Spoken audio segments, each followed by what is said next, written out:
So my name is Michael Fox, and I'm here with, well, actually myself, who is the videographer.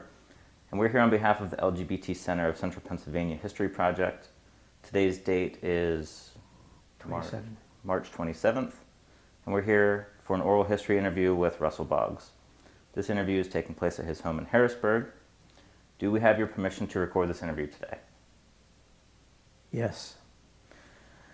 And we have a consent form for you to read over and sign at the end of the interview. To start with, please say and spell your full name. Russell Boggs, Russell, Boggs, Boggs. Thank you. And what's your date of birth? September 19th, 1948. Okay. And where were you born? In Frankfurt Hospital in Northeast Philadelphia. Did you grow up in Philadelphia? I'm sorry? Where did you grow up? Multiple places. I lived in Philadelphia, Northeast Philadelphia, until first grade. And then we moved to Levittown, Pennsylvania, in Bucks County, when it was brand new. Dirt streets, no sidewalks, everything, brand new. And I grew up there. And I lived there until I left home for good in 1970 when I moved to Carlisle. Gotcha. So what was it like going to school in Bucks County? Say again? What was it like going to school in Bucks County? The school? School. Like going to school? What was it like going to school there? Well, it was like any other schools in the 50s and 60s. They were. I went to three different elementary schools. And the only reason was because they kept building one closer to the house I lived in. And so by the time I was in sixth grade, the school was 2 blocks from my house. And I was walking. And then I went to a junior high school. I had to be bused in a high school. So they had to be bused. And then a second high school because they combined would be a better word, 2 high schools into one. And so I graduated from another high school. It was like school. I don't know how else to say it. No. I graduated in 1966 from high school, so it was... Seems like you had a pretty good experience there. I'm sorry? It was an okay experience. It was what it was, like that time period. If there's something specific you're looking for, you have to ask that question. Okay. I had friends, I had enemies, like all kids do, especially in junior high school. And high school was a little better because I think everyone kind of sorts themselves out, and you just have the people you kind of hang with at that time. Besides which, you also can drive and you can go places. So what did you do in your town? You said you drove places. What did you like to do? Well, I grew up in what would be called suburban Philadelphia, and my family on both sides were from the city of Philadelphia. And so once I learned how to use the public transportation system, buses from where I lived to the subway in Northeast Philadelphia, and then the subway L into the city, my friends and I would go, and we would often do that. From the time I was probably 13 or 14, we would go and spend the day in the city, and we knew how to get there and get back. We could also use the public transportation system to go to the movies where I lived or walk. It was several miles, but we were young. We could also take the train into the city. SEPTA ran trains right out to Levittown. And then when I could drive, we sometimes drove into the city, but not often, but drove to the L station in Northeast Philadelphia rather than take the bus and park there and go into the city. And, just drove places to school functions to once you could drive. It was like freedom. So I didn't own my own car at that time, but we had 2 cars, both my parents worked, and sometimes I would drive one of them to work and then have the car in the summer.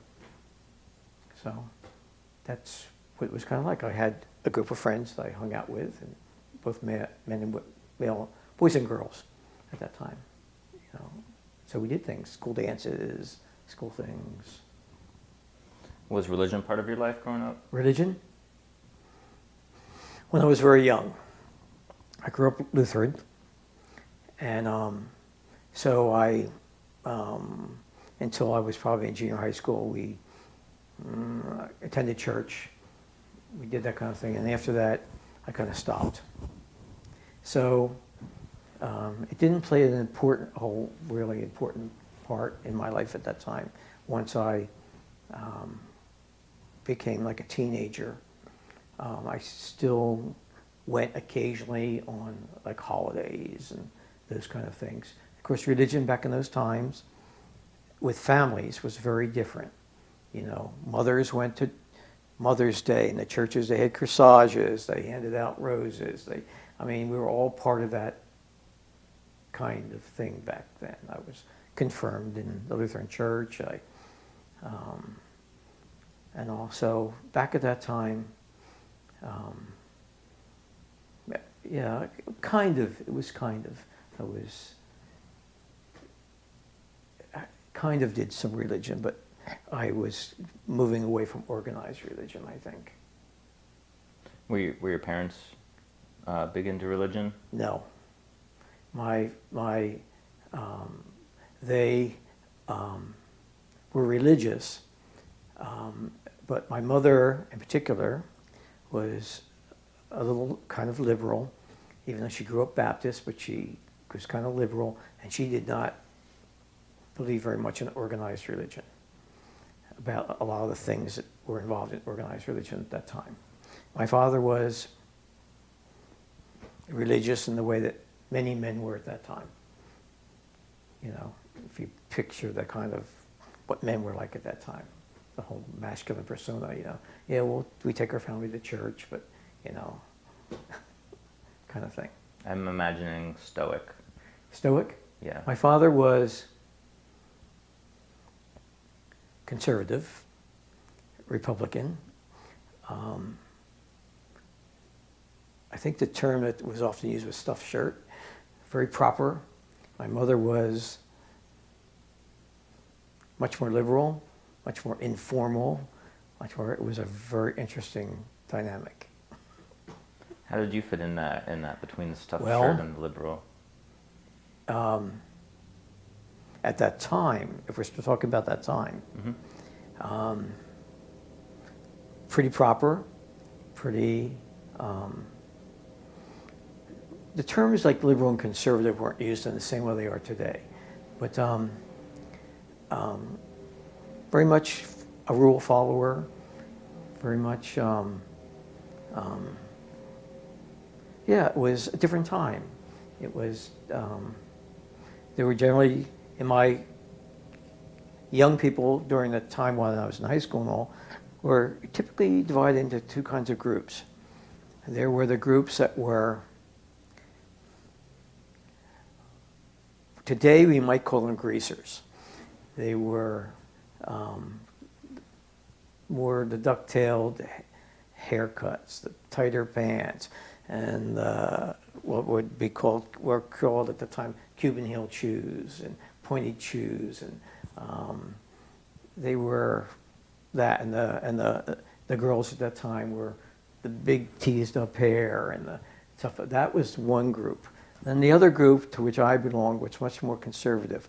We even wore like the brogue shoes, the cuffed pants, the button-down shirts, the parted hair.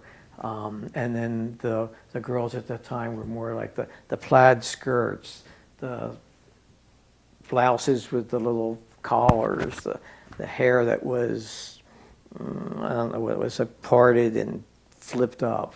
They were the girls that matched the boys on that time. It was a different time and all.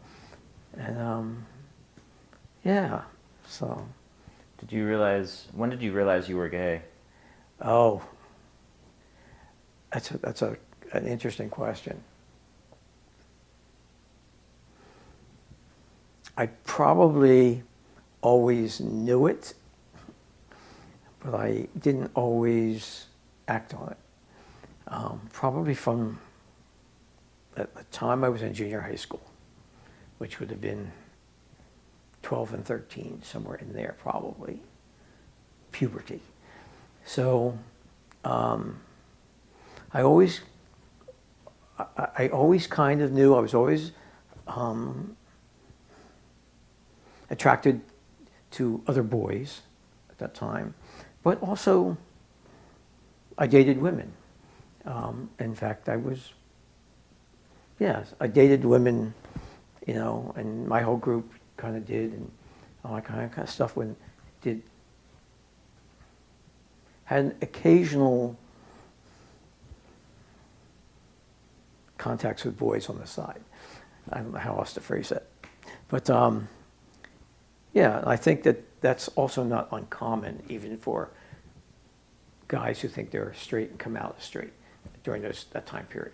Mm-hmm. Of course, once again, that was a very different time period back in the 60s when I would have been in high school. So yeah, it was a very different time period. Did you have a concept of homosexuality? Not really. No, it wasn't. You didn't see things in the press. There was not much. Occasionally, rumors would come around and stuff like that about other people, you know, mostly gossip among people my age.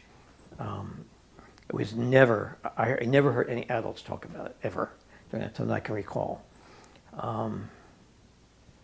No, I had no real concept about it. I mean, I just knew what I knew, what I liked and what I didn't like, and I didn't have much other, no. So you said you heard rumors. How were those rumors characterized? Well, I don't recall.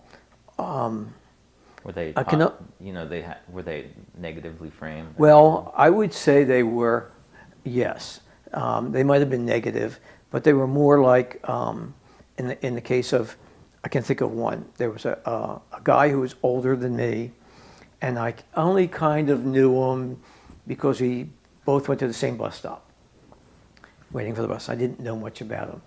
And he was involved in an organization and all, but apparently he was arrested. He was still in high school, and so that went all through, you know, people started to talk about it because people knew him, and he was arrested apparently because he was having sex with another guy or something, and they found, paraphernalia is the only word I can think of, I can't remember what it was, in his car, you know, gay literature, what we call gay literature now, in his car and stuff. And so there was a lot of talk about that, but there wasn't anything beyond that I can think of. You know, it's the only actual instance I can think of that really made the rounds. And then there, of course, there was always the whole thing about perception. You know, people being gay wasn't the word that was used. Mostly, you know, pejoratives like faggot and stuff like that were used. But it was a whole different, like, once again, a different time. Right. When did you sort of own that you were gay? Oh my gosh.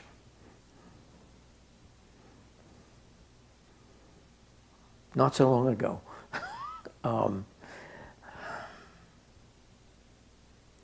Let me think about this a minute. Probably 20 years ago. So if you backtrack the years, you can figure out the date. Yeah. Probably about that. Close to the time we moved into this house, around that time. No, after I had been married twice. First time to the woman I dated in high school and through college. And then a second time, number of years after that, I was married again for a very short time. And then, of course, I'm married now for the third time. and last time, final time. So, yeah, so. Gotcha. So you were married to your high school sweetheart. Pretty much, yes. How long did that go on? We were married for 8 years. We got married the day after I graduated from college, which would be in 1970. And we moved out here to Carlisle because I had a job out here. And so we were married for 8 years. And then we weren't married for I don't know how many years. And then I was married again. And the second marriage, the woman I married had a son from her first marriage. And so that son is now my son because I adopted him. And so I have a son through adoption who is, I'm 70, he is 50. So he is now 50. Our birthdays are the exact same day, as it turned out, 20 years apart. So, yes, and he is also gay and married. And so, yes, so I hope that answered that question. Sure. So, what's it like having a gay son? Oh, interesting, very interesting, because there's a story here. After his mother and I divorced, and he lived with his mother, and so we had incidental contact for quite a number of years. And then when he became older, teenager, he reached out and we became closer. And I was not out, and but he was. Did you have a sense of it? I'm sorry? Did you have a sense of being gay through these years? You said you kind of knew. Kind of, yes. Okay. But I was dating women in between all this time, several that I was in very serious relationships with, and he had no clue, and neither did his mother. And here's this kind of story. He came out. I'm going to say he was 18, but I'm not sure. To his mother. And then his mother and he plotted how they would tell me, because I was dating women. So we went to dinner at a restaurant in Carlisle that's no longer there, public place. We're sitting at the table at dinner. I was there at their invitation, and they're on one side and I'm on the other, and I can see that they're very nervous. And so finally, partly through dinner, he tells me that he's gay and stuff like that, and they're waiting for my reaction. And I think they thought I would be like mad, angry. And I wasn't. And they were very relieved that I wasn't. But I also did not take the opportunity to come out. So, yes. So we had, after that, our relationship changed. I saw him much more because he was a young adult at that point. And his mother and I have a very good relationship now. She's remarried, I'm remarried. We go there for dinner. They come here. I have her and her husband here. We have a very good relationship now. And because we shared Mark, my son, and that just built on that. So, but Mark and I, our relationship changed, absolutely changed. And then when he became an adult, and during that time, he, unbeknownst to me, he was doing this, went to court to have his last name changed to match mine, because he still had his birth father's last name, but his mother had my name. So he did that, And the judge, this was Cumberland County, said, and it was just so inappropriate. After this was done, he asked Mark why he did this. He said, to honor me. And the judge said, well, you must think so much more of him than your mother did. Which I thought was so inappropriate. My attorney looked at me and it was like astounded. And then after Mark became an adult, sometime in his early 20s, I legally adopted him as my son with his mother's permission, and we got his birth father had to sign off on that and all. So we have that. But in between, I was not out, but he and I often went to the gay bars here in the town. Stallions in particular, the old stallions, dancing and all that kind of stuff. And so he knew that straight father, gay son. Straight father, gay son. Gotcha. So we were in the bar and all that kind of stuff, and he was just the gay son taking his straight father to the bar, and it was before I lived here, when I still lived in Carlisle, and we would do that. We'd spend the evening and stuff like that. He would introduce me to his friends, some of his friends, stuff like that, and we became pretty well known. But in fact, one time we took his mother, so straight mother, straight father, gay son, and all that kind of stuff. So it was a very interesting time at that time, and I can't remember when I actually came out to him. It was probably shortly, maybe after I met John, my husband, and I also then shortly after that, after John and I became in a serious relationship, came out to his mother. So that changed our relationship a little bit because we were already divorced and all, but it made it easy so that when she invited me to dinner, I could bring John, and we could have her here and stuff like that. And then, of course, Mark knew that I was gay way before that, but didn't tell his mother. So it just changed. It was just an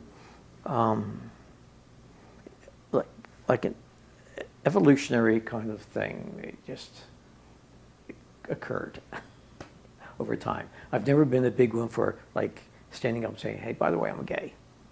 You know, a coming out story, a coming out. It just, if people ask, I tell them. You know, people find out, I confirm it if they ask. It's just a thing because I have my old life, my new life, different lives. You know, I've been retired since 2005, so I have my whole past working life and all my friends and colleagues from there who are slowly finding out all this.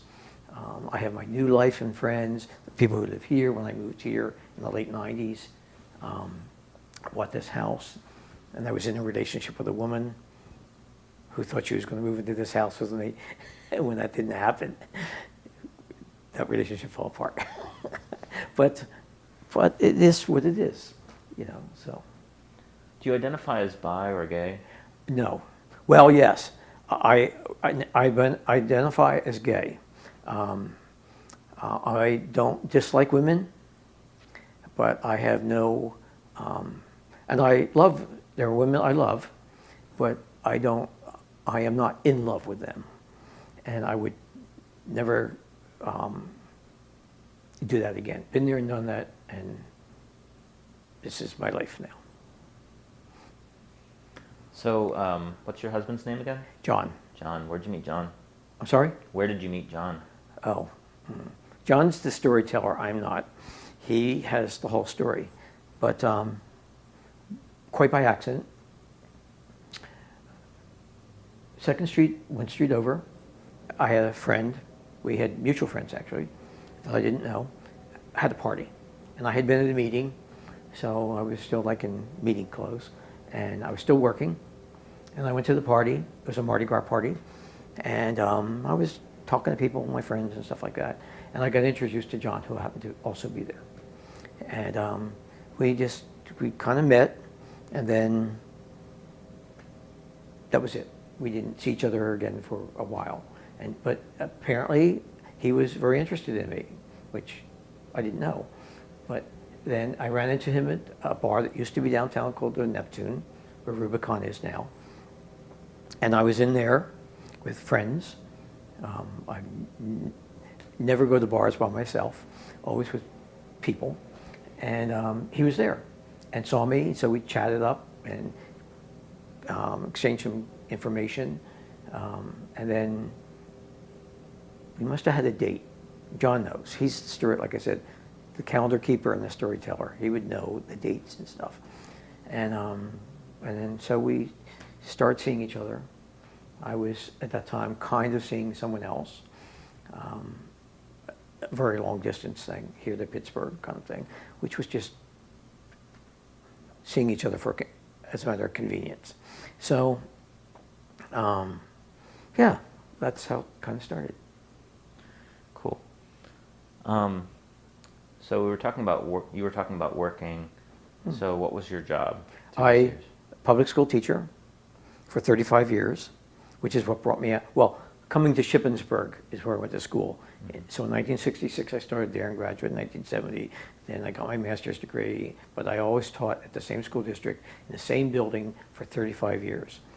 And in fact, one of the times I was at Stallions, I was standing along the wall watching the dancers and stuff like that, and Mark was in the room somewhere, I'm sure, and a former student who was also there came up behind me, and I felt someone put their hands on my shoulder, and he called me by name, and I turned around and I said, "Oh my God," like, it is what it is, That's funny. So you had a bachelor's in Education. Yeah. Mm-hmm. And did you do your master's right away after that? Yes, I started my master's right away after that. So I think 2-3 years after that, I had my master's. Yeah. Were you teaching in the meantime? I'm sorry? Were you teaching in the meantime? Oh, yeah, my gosh, yes. Yeah. Oh, yes. Yes. Very poor. Lived in a like 4-bedroom apartment, kitchen, living room, dining room, bathroom, bedroom, in this really walk up in Carlisle. And of course, I was married at the time too, so it was, we were poor. You didn't like that apartment? Well, it was an interesting apartment. It was on the 4th floor of an apartment building in Carlisle that it was converted into an apartment that had originally been the rooftop deck porch for this place, and they enclosed it, and it was the cheapest thing we could find when we lived there. So it was what it was. And then over time, we moved to a bigger place until we had lived in a house that we rented, and that's when we got divorced. And then I moved to an apartment and all that kind of thing. So what school did you teach at? Oh, I taught Cumberland Valley for 35 years, 5th grade. That's great. Yeah, so by the time I retired, some of the students in my classroom were the children and grandchildren of the students I had when I first started teaching. So parent-teacher conferences were very interesting because I often sat across the table from former students. Wow. And interesting in a number of ways because they knew me and they knew what I was like and all that kind of stuff, so I didn't have to answer those kind of questions. They already knew that stuff. And I was also, at the end of my career, towards the end, the union president there, and also the chair of the Professional Development Council, the 2 highest ranking elected positions in the district for teachers. And so it was a very interesting time. So you want to talk some more about those seats that you held? Oh, well, oh gosh, I've always been involved in things. And I'm a kind of what used to be called an A-type personality. And I also like to be in charge. So it worked out well. So all school districts have what are called Act 48 committees. They are for professional development for the staff, administration. And I was always involved in the professional development aspect, and I became the chairman of that committee. That's elected by the group, chosen chairman. And so while I was still in the district, I was the chair of that. And that didn't change until after I retired, someone else. And then, of course, I was very much involved in the union. I was a building rep, a strike captain, a number of things. Until then, I was the president of the union. And then I was the president, and it's term limited. And then I was a different officer. And then I came back and was the president. So when I retired, I would have had to run for president again. All my positions were up at the time I retired.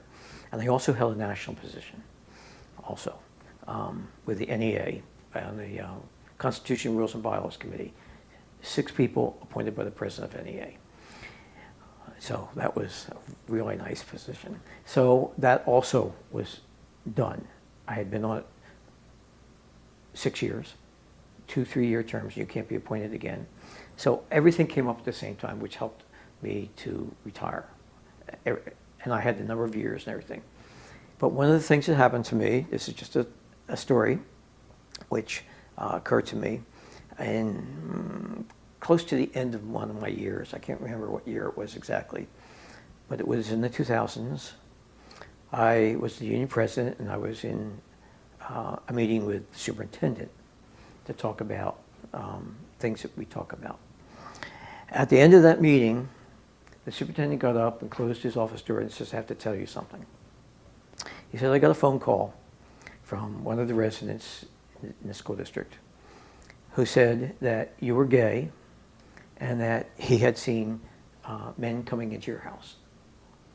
And the superintendent said, asked him who he was, and he said he wasn't going to tell me. He says, "Well, I'm not going to listen to you unless you tell me who you are." So he told him who he was, and he confirmed that it was nothing illegal, like no underage persons or that kind of thing.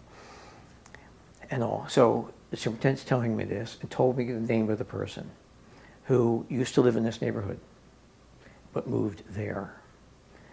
And I'd seen my name in the district newsletter as the union president, and called the intent was to have me fired. The superintendent said, "I'm telling you this just so you know. I confirmed that there was nothing illegal going on, and I'm never going to bring it up again." And I got up and I walked out, and I never heard another word about it. Yeah. But what I did was, when I left that meeting, I came down. I was living here at the time, and I went to PSEA, which is right across from the Capitol. And the president of PSEA at that time was a good friend of mine, Jim, who also was gay. Can you tell me what PSEA is real quick? I'm sorry? What's PSEA? Pennsylvania State Education Association. Right. Yeah. Okay. So, and their headquarters is right across the street from the Capitol. And so I told him what happened. He said, "Follow me," and walked me across the hallway to the office of the legal counsel, and who was a woman, and we talked, and she sent a letter to this person saying, "This is harassment. Essentially, if you ever do it again, if you do anything like it again, we're going to, I don't know what the word is, take you to court, or we're going to file legal proceedings against you." I never heard another word.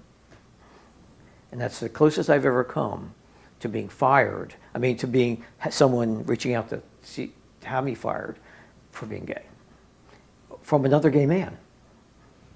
Wow. Yeah. It's great that you had those resources available to you, though. Absolutely. I was so glad that I got that taken care of immediately, right then. I was so upset by that whole thing. But that changed my perspective on a lot of things. You know, because that was before Pennsylvania has almost no protections whatsoever. But our union contract they can't, other than what the state law says, they have to have cause, just cause, to fire you. And they would have had to explain that, to do that. And I was the union president, and they were not, so that would have made headlines, for sure. And it was even then, a very different time. You know, states were not passing protections and things like that. Early 2000s? Early 2000s, this would have been the early 2000s. Yeah. I lived here, and I moved here in the 90s, late 90s. So it had to be after that time, because I was already living here. Yeah. How long have you lived in this house? Since the late 90s. Late 90s, okay. That's the best I could tell you. I could look it up on the deed, something like that. And I moved from Carlisle to here. And my intent was not to move here originally. I had a house in Carlisle that I had been working on, and I was thinking about a new house in Carlisle because the time came to replace the kitchen. It was an old house, and I was thinking, you know, do I want to invest the money, stuff like that. And I was having breakfast at what's now Note, a little restaurant here on 2nd Street, but was called Joni's at that time, with a woman I was dating. We had breakfast there. And we decided to take a walk around the neighborhood. And we were walking around, and I said, and this house was for sale. There was a sale sign. And I was looking in the windows and stuff like that, and got the name, and kind of neat. But it wasn't my intention to move to Harrisburg and all. So I saw that it was kind of contemporary. I got it, and I saw the house, and I loved it. It didn't look like this at the time, but close, but not like this. So I bought the house, sold my house in Carlisle, which I was surprised it sold so fast. I put it on the market. It sold the first week I put it on the market for the price I wanted, and I wasn't ready to move yet because this house wasn't available yet. So I had to put everything in storage, except for my dresser and some of my clothes. Lived for 2 weeks with a woman friend of mine, another teacher who had a spare bedroom in Boiling Springs. And so I lived there. Everything was in storage. When this house became available, when the people who were living here moved out, and I could move in, because they weren't ready for me yet here, even though I was buying this house. And then I moved into this house. And so until my furniture could arrive, I just had my dresser. So it was what it was. And this house was very different.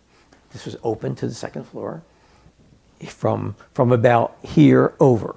Not all the way, from about here over, in a loft. And the walls were all, it was called minimal white. It's white with a little tiny touch of gray in it. But not this color. It was different. Old kitchen, I had a new kitchen. The upstairs is all different.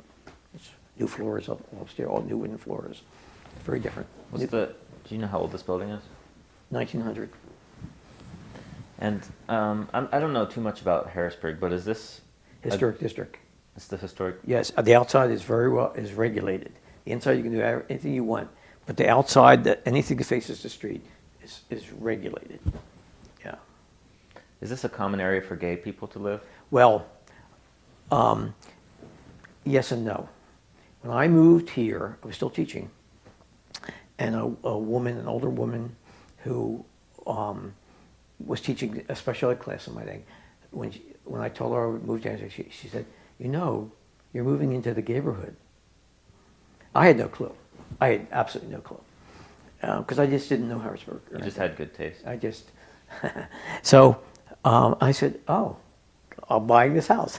She said, "Yeah, it's the neighborhood." Well, and since I have learned, at one time, this part from Midtown to, and this is the cusp between Midtown and Uptown, was the neighborhood. And at one time, I'm going to say in the 70s, I think it was, this was extremely run down, and gay men moved in and transformed a lot of it. And then they started moving out of it. So there are a number of gay men, lesbians, live here, but also a lot of street families. And so, but yeah, they transformed everything before it became historic. So if you actually were to walk around this neighborhood, you could see things that were done to the outside of these houses that you could not do now. You know, a lot of things.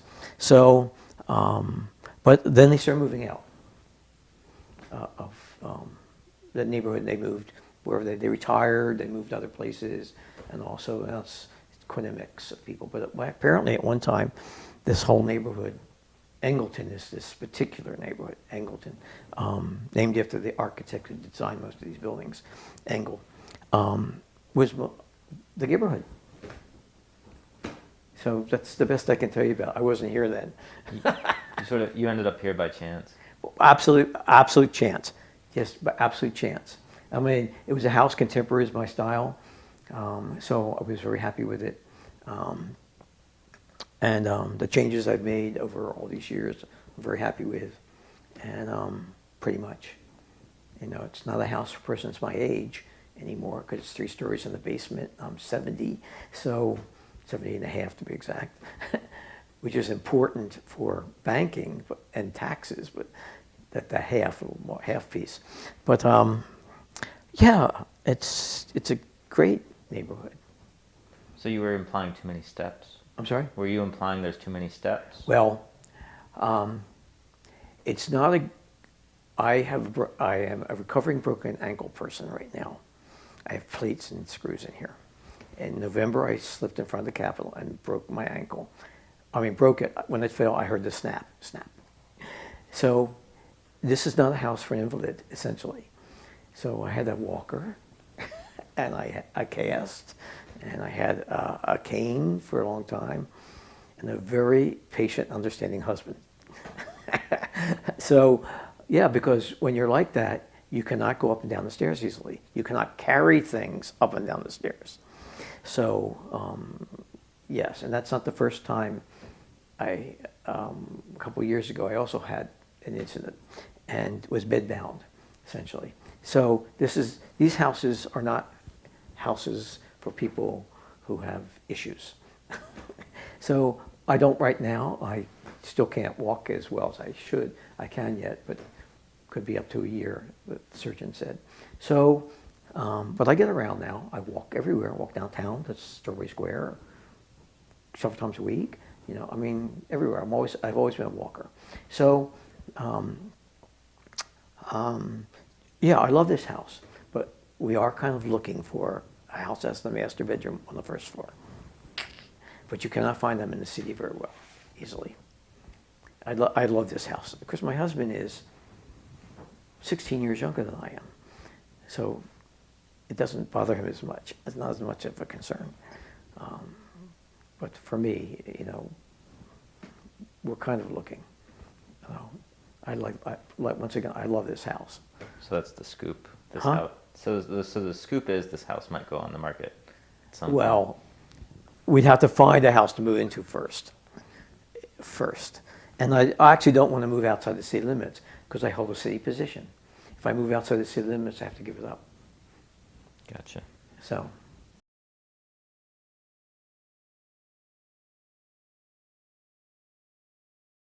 So right before we turned it off, you mentioned that you don't want to leave the city limits because you have a position. Yes. You want to talk about that? Sure. I am currently the chair of the Harrisburg Human Relations Commission. And in order to be on a commission in the city, you have to live within the city, be a city resident. And so this is my, the commission was established in the 80s through an ordinance, a non-discrimination ordinance. Harrisburg City was the second municipality in Pennsylvania to have one. Philadelphia was first, Harrisburg was second, non-discrimination ordinance. And it's very comprehensive at that time. And so then there was the commission.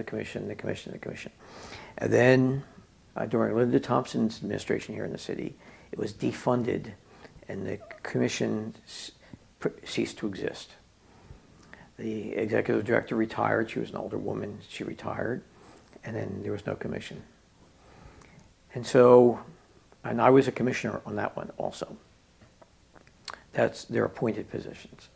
And so when did you start there? I'm sorry? When did you start getting involved with that? Oh gosh, I don't remember. I don't remember when I was on that commission for 5 or 6 years. and then I don't remember exactly when. You were retired at this point? I was, yes, I was retired at that time, yes. So it had to be after 2005. So then I started talking to some of the city council members that I knew would be open to this discussion to see if we can get the commission going again. It would have to be a budget, it's a budget item. So, and then appointed, new commissioners would have to be appointed. The mayor gets to appoint some, the city council gets to appoint some, the city council has to approve the mayors. So you have to go for an interview, it's a whole process. And there are 9 commissioners. So once there was agreement to do that, new commissioners were appointed, and I was one of them. So you kind of got the ball rolling to get it started? Well, myself and a couple other people. Once I reached out to some people. Who else was involved with you? Well, there's Shoshone Dial, who was on the LGBT Center board at that time. In fact, might have been the chair of the board at that time. Now works for the city and she has a long title, but essentially she's the staff liaison to the commission is one of her jobs, but she has another kind of title too, which indicates she's involved in the diversity and inclusion and social equity and all for the city. It's a longer title. But she also worked on the administration to get on board with all this. So she was very instrumental in that. So we got 9 commissioners, and the 9 commissioners, the ordinance says the commissioners choose the chair and any other officers that they choose that they want to have. So we have a chair and a vice chair. And we don't need a treasurer because we have no need to have a treasurer. And we have a staff liaison, so we don't need a secretary. So I was chosen as the chair, and Gretchen Little, who's a trans woman, is the vice chair. And so this is my second year of a 3-year term. There are 3-year terms on the commission. So I have one more the rest of this year and one more year in this term. And there's no term limit. You can be reappointed indefinitely, I suppose. It's probably not going to happen. We've already had some commissioners transition off because there are 9 commissioners, 3-year terms, and the ordinance says in the very first, because there were no commissioners, the first time you can stagger that. So there were some of us who were appointed to 3s, some to 2s, some to 1s. So as those come up, there'll be 3s, 3s, and 3s. So it'll always be 3 to come up every year, except for when people leave midterm, essentially. Then you have to fill it in. So can you talk a bit about the role of the organization? Well, the role of the commission is to enforce the ordinance. That's just putting it down that the role of the commission is to enforce the ordinance. So people would contact you with complaints? Yes, they contact Shoshone because she is the staff liaison and she has an office, and not the commissioners, her, and then she interviews. There's a form, it's online, and they can just call her or do the form just as to ask questions. Even if they may not have a complaint, they just want to know information, because part of our job also is education. So, and we're public, so anyone can attend our meetings. They're announced, they're online stuff. So, yeah, we enforce the ordinance. So, and she interviews them and sees to see if they actually have a case, something like that, and that kind of stuff. And of course, the Law Bureau may become involved in it if it becomes something like that. But right now, I'm going to say maybe not the majority, but many of even the inquiries we get are from people who don't fall under our jurisdiction authority. They're from outside the city. Harrisburg, yeah, and so Shoshone sends them to other municipalities that have commissions, if they live in one, or to the Pennsylvania Human Relations Commission, so, to see if maybe they can take care of their concern. So how else are you involved with the LGBT community? Well, now, in the past, I was on Stonewall Democrats on their board, which is, they're Democrats, of course, and they are... I've never even heard of that group. Really, truly. Well, the Stonewall Democrats are the local LGBT Democrat political group. And so, and I was on that board for a number of years. And then, and they interview and endorse candidates who have to be Democrats. And they hold open forums on that, which are posted. We know they'll have one coming up shortly, probably, for candidates. And then I guess I should do this in order. Then I was part of a group that was called BAGAL, BAGAL, Business Association of Gays and Lesbians, that was started way before my time. Actually started by Dan Miller and Barry Loveland, who are good friends. Started it as a group for gays and lesbians who didn't want to go to bars to meet each other. It was kind of a social group of gay and lesbian professionals. And it was quite large at one time, hundreds. And then over time, it kind of outlived its time. And Ted Martin, who was a friend of mine, was a chair. And Bagel had dual chairs, male and female. And he was interested in getting out of it, and he kind of twisted my arm and said, "How would you like to become chair?" And I said, "Okay." So I became the male chair, and Judy Chambers, who is a well-known woman around here, was the female chair. And Bagel kind of outlived its time. And we said, well, what can we do here? So we knew that there was a National Gay and Lesbian Chamber of Commerce. And we said, okay, group of professionals. This is more business oriented rather than social. So we reached out to them. They sent people here. And on January the 1st of 2007, Bagel ceased to exist. And the Gay and Lesbian Chamber of Commerce, Central Pennsylvania Gay and Lesbian Chamber of Commerce, CPGL, came into existence. And we just migrated all the people that were in Bagel into it. Well, over time we lost a lot, quite a few, because this was not the organization that they had originally joined. That was okay because we picked up new people that were in the business community. And so that happened. So I became the board chair of the board of the Central Pennsylvania Gay and Lesbian Chamber of Commerce.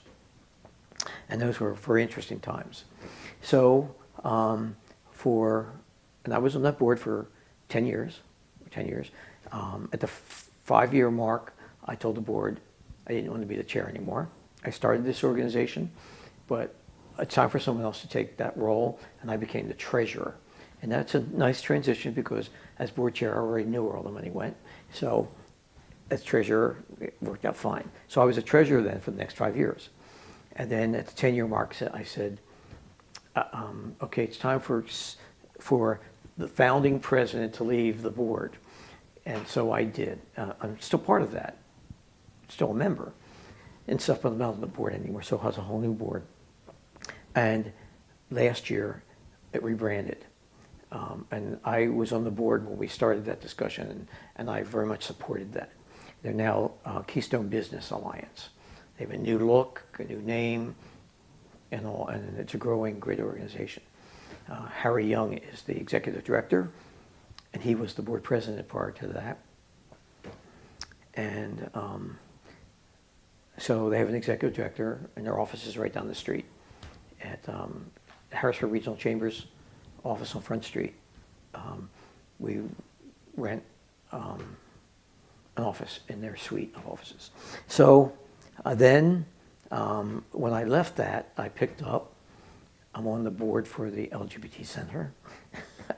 And I think that, I was telling Amanda, I think my term runs out at the end of this year. They're term limited. So I've been on, so I think the end of my second term. I think they're 3-year terms. So I think it runs out the end of this year. I'm not sure. And then, so I've done that. I'm doing that. And I'm also on the board of Older Health, which I just got on. So this is not quite a full year yet. And I'm the chair of the governance committee that oversees the board, essentially. So can you give me an idea of kind of what these chair positions do? Well, does it directly? I'm not a chair on the LGBT Center, that's for sure.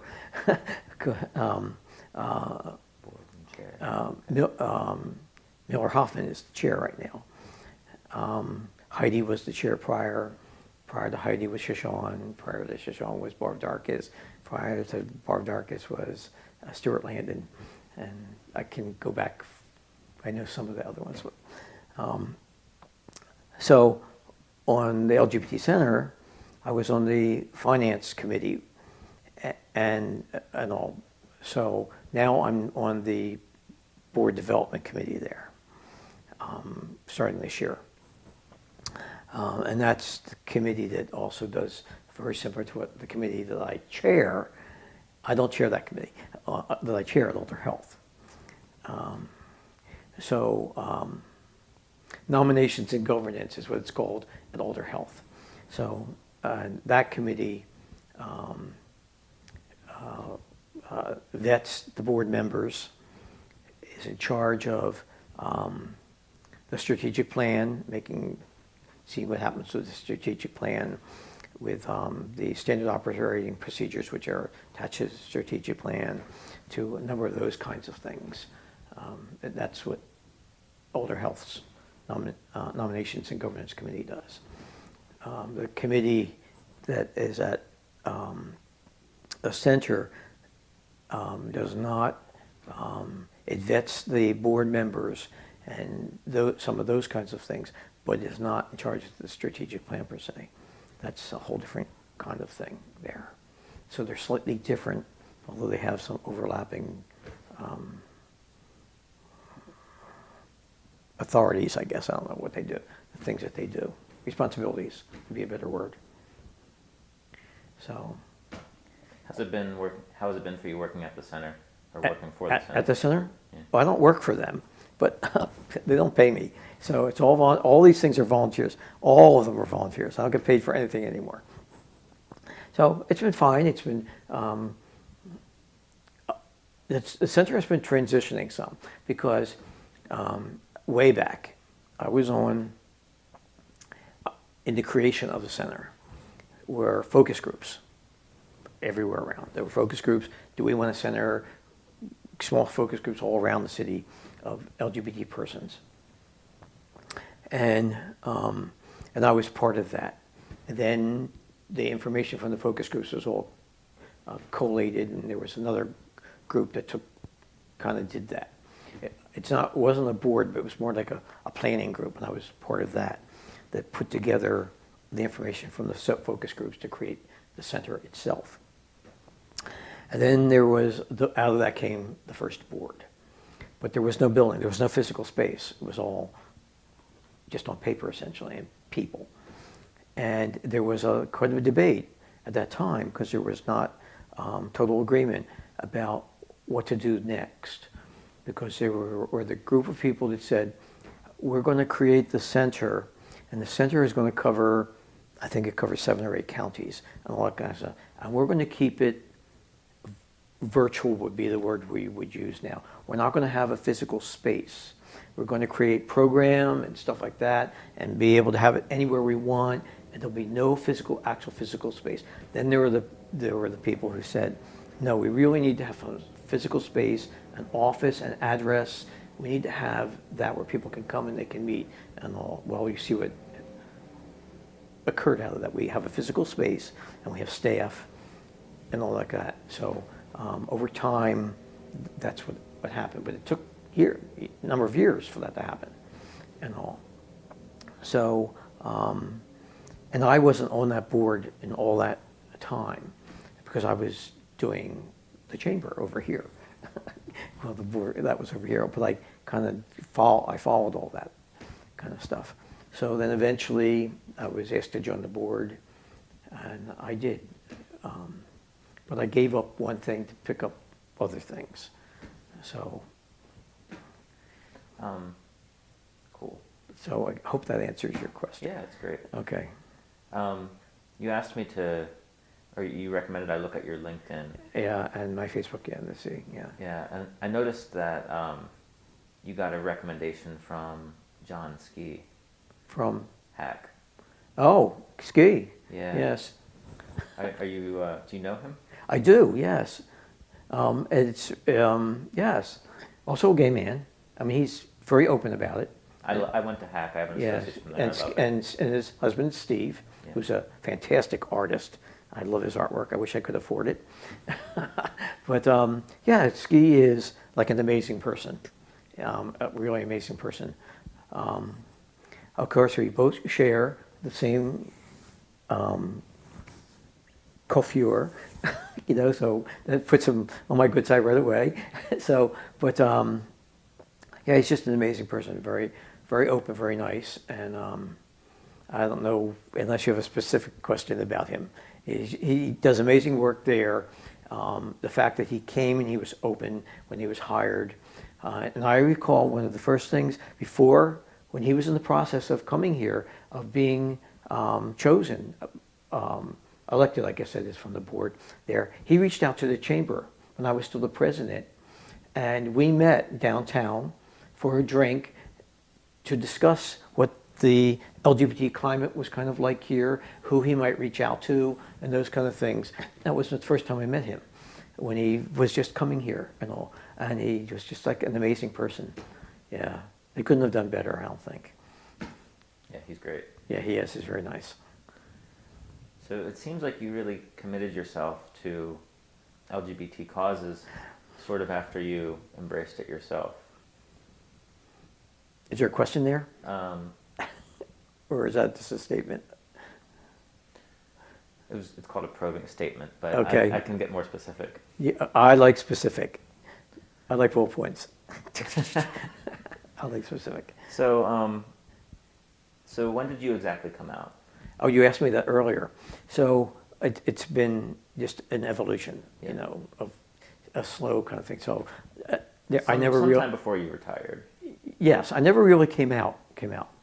Never. I just have just slowly transitioned, you know. I've always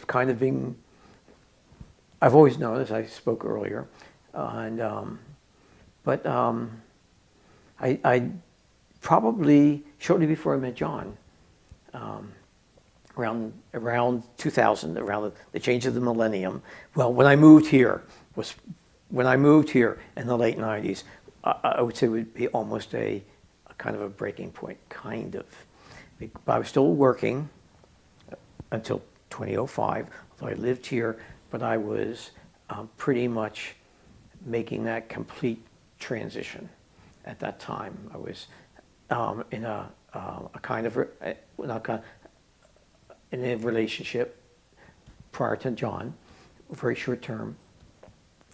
But and then I met John, and then we just built that relationship, and so we've been married, I think, 3 years. He would remember, but we knew each other for 16 before that. We were in a relationship, you know, from about 2000, you know, somewhere in there I met him. So how did you decide to commit yourself to the causes you're in now? I think partly that story I told earlier, which happened to me with the superintendent, kind of just said to me, wow, you know, this could have gone so much worse, you know. And I was thinking then about other people who were in other kinds of positions, and it did go worse for them. So I really started to pay more attention to that. And I couldn't just put myself way out there, because I was still teaching, a fifth grade teacher in a very kind of conservative area, And I didn't want that to interfere with a career which I loved and anything. So I kind of slowly started getting involved in kind of lower key organizations and things like that. And like I said, the very first I was involved in the center, but that was not like in the papers and stuff like that. And then I was involved with Stonewall Democrats and stuff like that. Then I kind of moved into things which got my name into the Central Voice and got my name into other things and all like that. So it is what it is now, you know. So I don't know how else to answer that question. Did you know any other gay teachers or anything like that through your career? Well, the short answer is yes. Did you see them running into any issues? I don't know because I never seen them in that kind of light. I just knew that they were. But I had no real interaction or anything like that. One much later, another man, I knew because we had mutual friends, and but we were not social friends or anything like that. This person was not involved in organizations, or I just knew. We knew each other because we had mutual friends, but that was it. Cool. Did you ever? So you said you got involved because you ran into an issue where you could have gotten in trouble where that guy. Oh my gosh, yes. Did you see any other people run into issues like that, or have you witnessed discrimination that you found shocking or anything? Not in my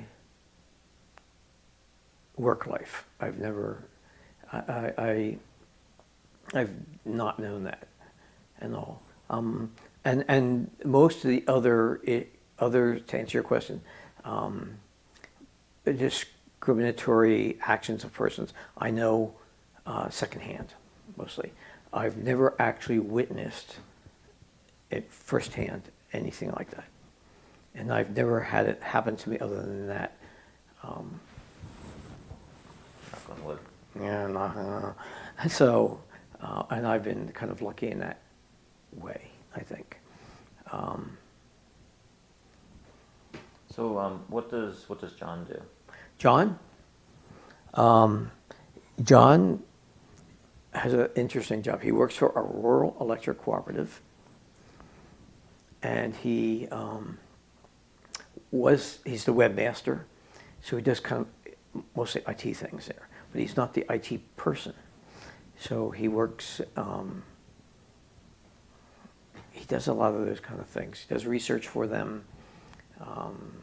He does, by default now, he keeps their Facebook pages up, social media up. He and another person kind of do that together. But that's what he does. Is he out in his career? He is now. When we got married, everything changed. Yes, he is now.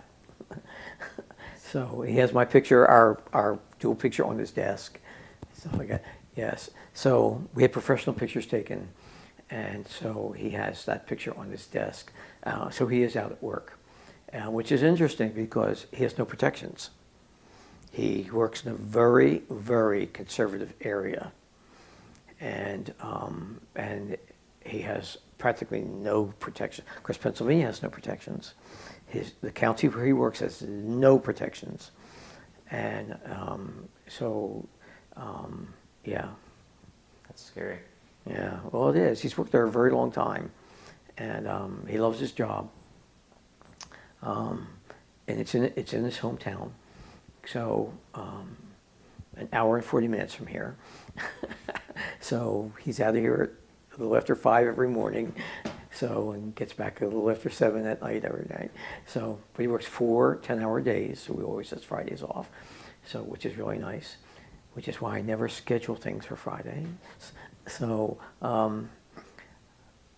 yeah, so he is out at work. And not this year, but the prior year, I accompanied him to their Christmas party, so that was very interesting. So I got to meet the people he works with. It was very interesting. So, When did you get married? when? Yeah. Don't do that. Oh, you don't have to have the date. You know. I'm going to say June. Oh, I hope I'm right. It's on my phone. It's up here. It's been a number of years, I take it. I think it's 3 years. Okay. If John were sitting here, he could tell you the hour to the minute, the date, the time, everything. He is the calendar keeper for all those things. So, yes. And you said getting married changed everything. Well, it did. It changed a lot because it changed what I just explained with John at work and with his family and with, his extended family and his friends back where he lived in his hometown. It changed a number of things here because it made it kind of our relationship official, which it kind of extended that recognition beyond the people who already knew. For example, we had the marriage right here in this room, very room. His brother and sister and his mom were here. My son and his husband were here. My ex and her husband were here. My brother was here. One of John's good friends, who's also gay, was here. And we had Tim Scott, who is the mayor of Carlisle, perform the ceremony. So that all happened here. And then we went to brunch at Cafe Fresco downtown. We took them all down there, which is owned by Brian Furtenbaugh, who is a former student of mine, not gay, straight guy, but we went there, so for brunch. How did you get the mayor of Carlisle to officiate? Who also performed my son's wedding, Tim Scott, who works in the Capitol in his actual full-time job. Okay. Are you friends with him?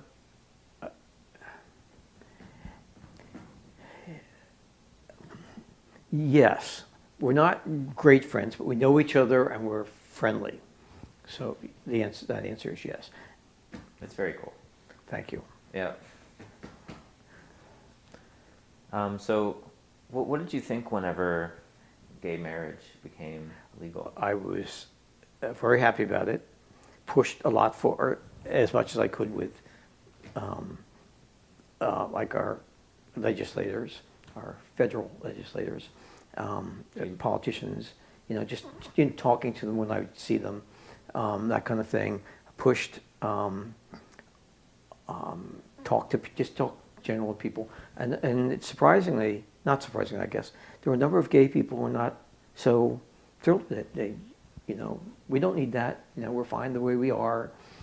We don't need that. There are other issues that are more important, and all. And it turns out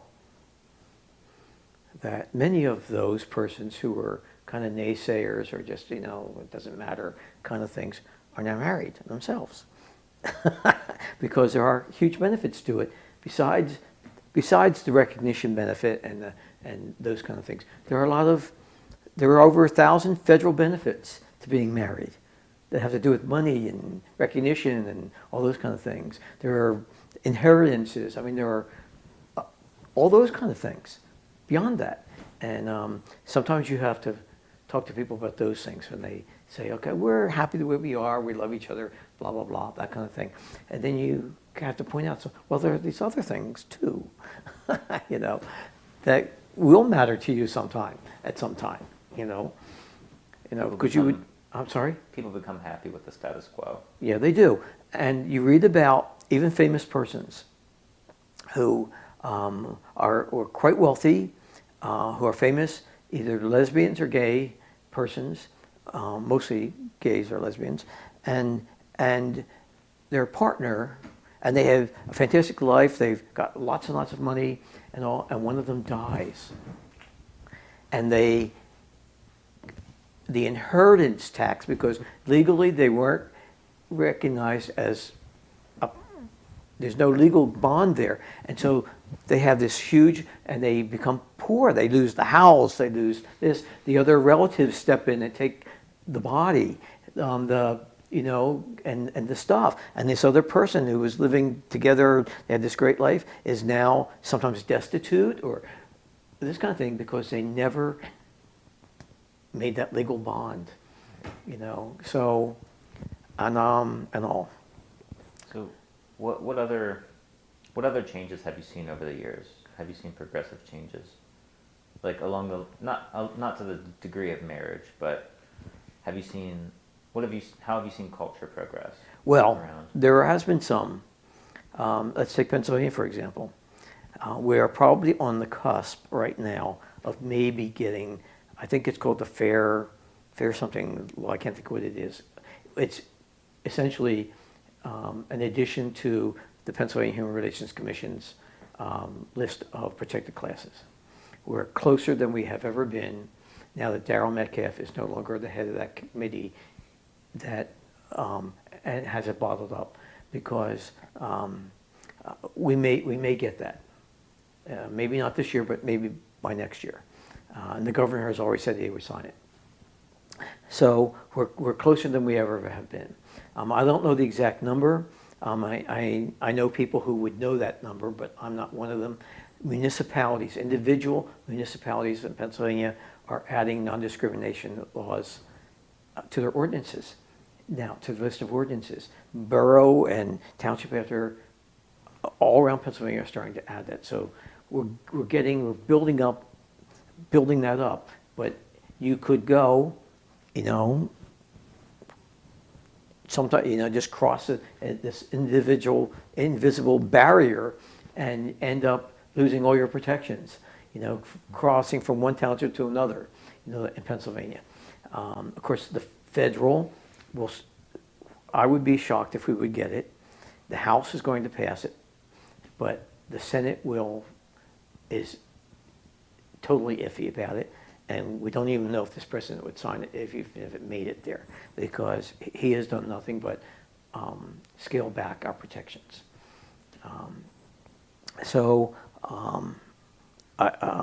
There's that. That's a good sign in Pennsylvania, somewhat, that we're building up some momentum. Municipalities, and if they put on the pressure on their legislators at the state, we might get it soon in the state. We actually did have it once, and then the Pennsylvania Supreme Court said no, because you didn't do it correctly. And I get that, because I'm a procedures guy. And they said, you added it to this other bill that was non-germane, so you have to redo it. And then it never got redone because it got bottled up in Metcalf's committee, which he doesn't have anymore. He went to the environmental committee or something, which he could do a lot of damage anyway, because he's not an environment guy either. So, do you remember the name of the committee? Well, that he was heading.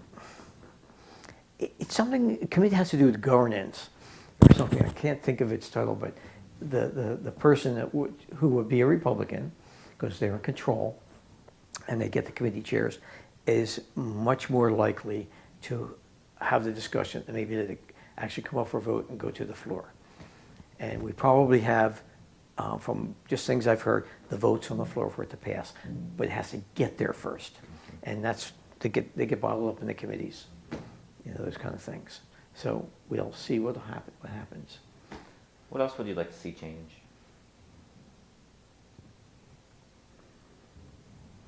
Well,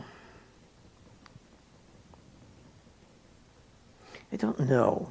There's so many things out there. I'd like, I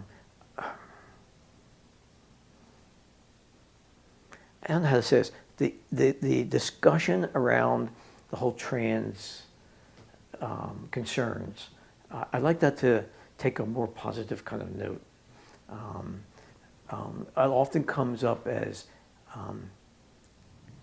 the bathroom locker room issue. It often, and people cannot move off of that. to talk about the larger equity equality issue that concerns. They can't look at, okay, let's look at the data then. Who is it in bathrooms and stuff that are getting propositioned and stuff like that? It's not coming from the trans community. Let's look at who is doing those things. It's not them, you know. So it's just, I'd like to take a more positive spin. The whole thing that's happening now in the military, we have a court now, the DC appellate court, which is, as far as appellate courts go, is the next highest to the Supreme Court, has just given the Trump administration permission, I think it's just yesterday or something, to now implement their trans ban, so to speak. And so we'll see how that plays out yet. So, I mean, it's just, I'd like to see that discussion around that community, those persons, talk about more like the equality. It's been framed by the people who are against it successfully. Yes, and that, what you said, is, I think, something that our communities and progressives in general have not done well. They have allowed the far right and extreme conservative communities to frame many of our own issues and concerns, so that we are playing defense too much rather than being right out in front of them and framing it.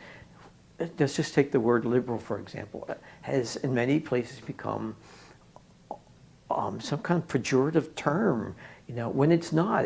It's where conservative often hasn't. That's you know, they're just two different terms that describe things, you know. But, you know, that community has taken many of our framing the discussions so that we play defense. We need to step up and take charge of it. And much to his credit, and I cannot remember his name, the young guy who's the mayor that threw his hat into the ring to run for president, Democrat, can't think of his name, begins with a B, who has been starting to go around the country to talk now. Buttigieg? That might be Something it. like that. He speaks like 7 languages. He is in like the reserves or the National Guard or something like that. He is extremely brilliant. He's the mayor of some city, some small city somewhere. But he's a Christian, and he's often speaks about that. And he has talked about, let's take back the discussion about religion and being LGBT and other concerns about religion. Let's start to talk about that ourselves. Let's not let the evangelical right and all own that. Let's take it back ourselves and start talking about it and how we fit into it. And let's own it ourselves. And so I see that as a really good thing. Why not? It's not like progressives are all, and I'm not saying this is bad also, but it's not like they have no religion at all. They do. You know, some do, some don't. But, you know, in the same way on the right, some do, some don't. You know, let's own it ourselves and start talking about it. Let's take back that discussion. You know, I like that. We need to do that with more of our issues. You know, not let them, the other side, frame it for us. I think you're absolutely right. So that's the long answer to your short question. I love that. I love long answers to short questions. So I think we're getting close to 90 minutes. just kind of the upper range. Is there anything else you had in mind that you'd like to cover? Any big things? I can't think of anything. Once again, I'm a bullet person. I just don't, open-ended questions are not good with me. Oh, okay. So, go ahead. Okay, so what are some of the other big things in your life that we didn't talk about? Well, in my life, well, I in this area, in central Pennsylvania, which has been characterized by some infamously, I might say, Pennsylvania is Pittsburgh and Philadelphia and Alabama in between, and is making some progress on that, but it's still kind of true. And there are, in my knowledge, let's talk about the Chamber, for example, which is an LGBT plus and allies Chamber of Commerce business people. There are still many LGBT owned and operated businesses, mostly small business, in this area who are afraid to join that chamber, to have that association. 2019. And all. And I find that troubling, that they do that. Just a kind of an interesting comment. When I started this chamber, and it was the Central Pennsylvania Chamber of Commerce, one of our first big corporation to join was Hershey Entertainment. And the man who was their vice president at that time, who reached out and said, "We'll join." And he said this, he said, "We'll join because we like what you're doing, you stand for." And he said, "Plus, we'll also join for this reason." And I found that very interesting. We'll join to give cover to other businesses that would like to join. Because if they see that we have joined, they might feel freer to join themselves. And I think there's truth in that. Definitely. Especially for businesses of that size. So, but most of the LGBT-owned businesses around here, of course, are small businesses. And I know a number of them, and LGBT professionals who you wouldn't call them small businesses. They work in firms and stuff like that. Don't, because they're afraid. And I don't know if it's because Pennsylvania doesn't have that law protecting them, or because they will lose clients who will no longer want to do business with them. I don't know what that is. I mean, it could be those reasons and more. But I find that troubling, especially when you look at least one of the other, Pennsylvania has 3 LGBT chambers of commerce. Keystone here, Independence in Philadelphia, and Three Rivers in Pittsburgh. Three Rivers is new, only about a year old. But Independence in Philadelphia and this chamber here are almost exactly the same, only a couple months difference in age. When you look at, of course, both of those are in big cities, metropolitan areas. And when you look at Independence, the size of it, who its big members are, Comcast, PNC's big regional headquarters, names that everyone knows when you look at those people, plus all those businesses. And when they hold events, hundreds show up, and stuff like that. But they're in a big metropolitan area, and there's not that same concern of joining an organization like that there. So you think here, I think there's still concern. There's still, Even the big companies are. well, some of the big companies, where this chamber here has quite a number of big companies, but there are still some out there that they're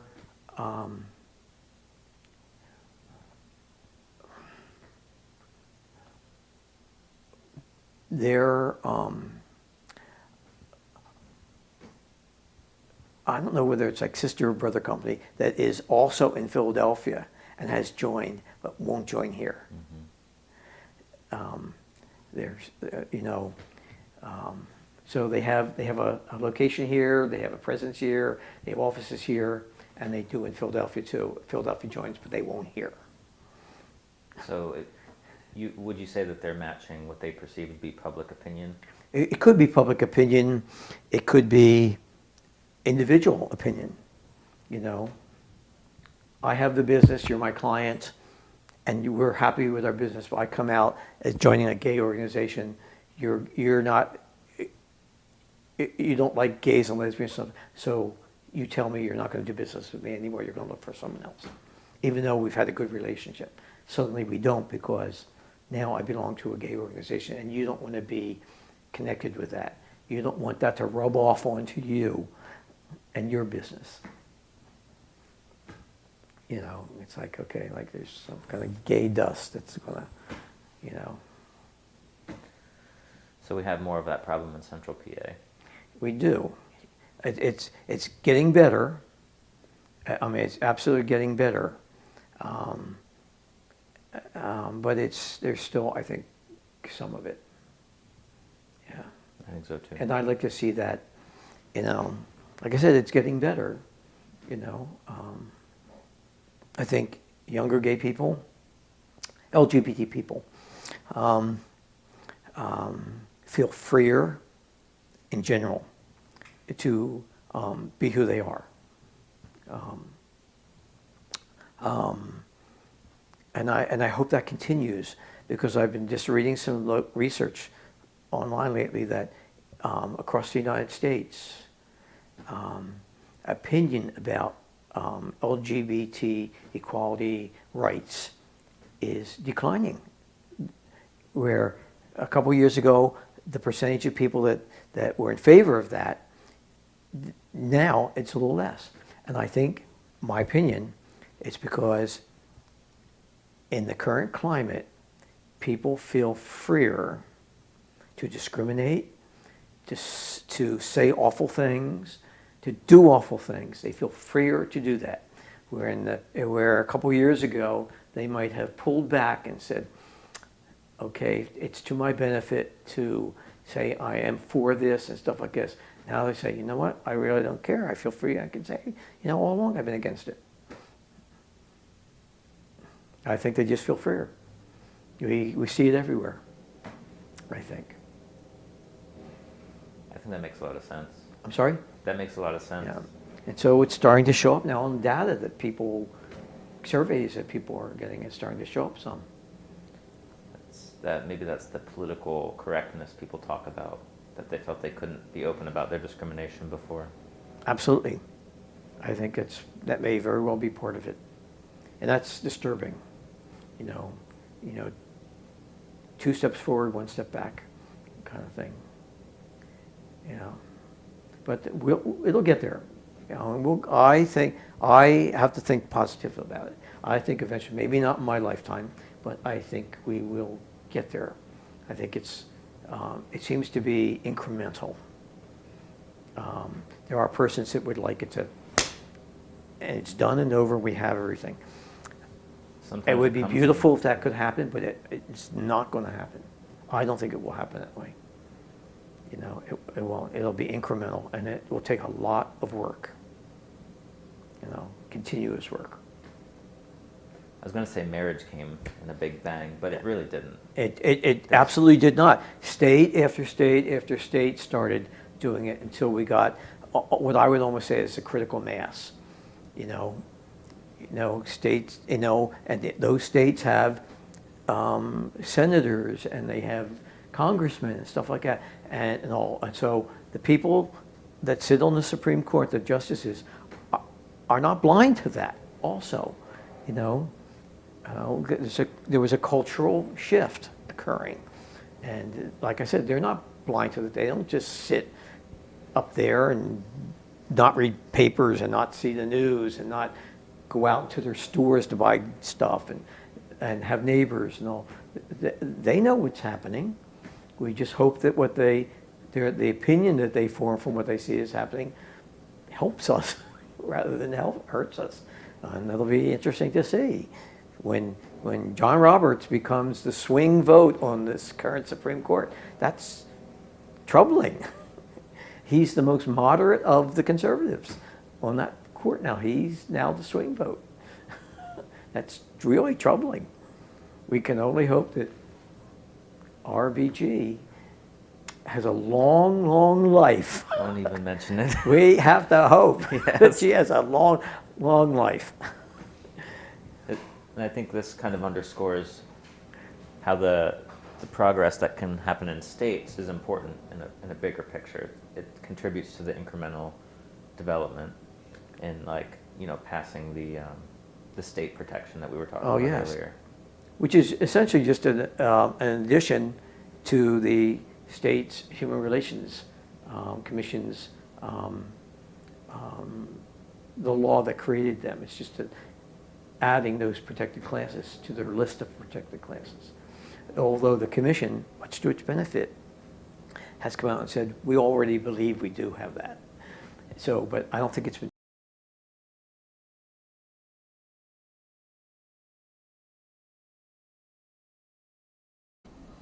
most of those kinds of things have already given away.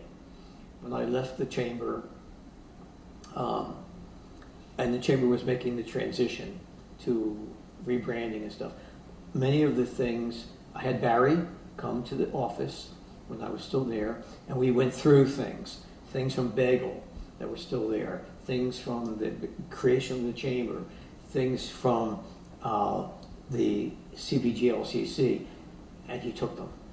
The things that he thought would be good for the archive, Great. The big banners, all those kinds of things, because now it's Keystone Business Alliance and has a whole new set of things. And so he took duplicates of many of those other things.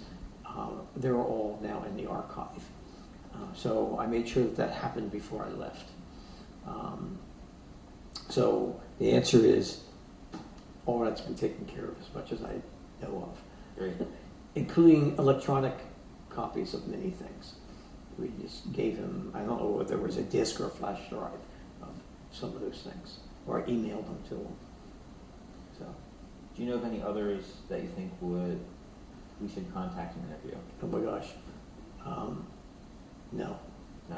Because I think Barry has reached out to everyone. I know he had to twist my arm a little bit to get me to do this. So, because I didn't think I had enough to tell. Gotcha. So. I think it was a great interview. Well, thank you. Well, thank you very much.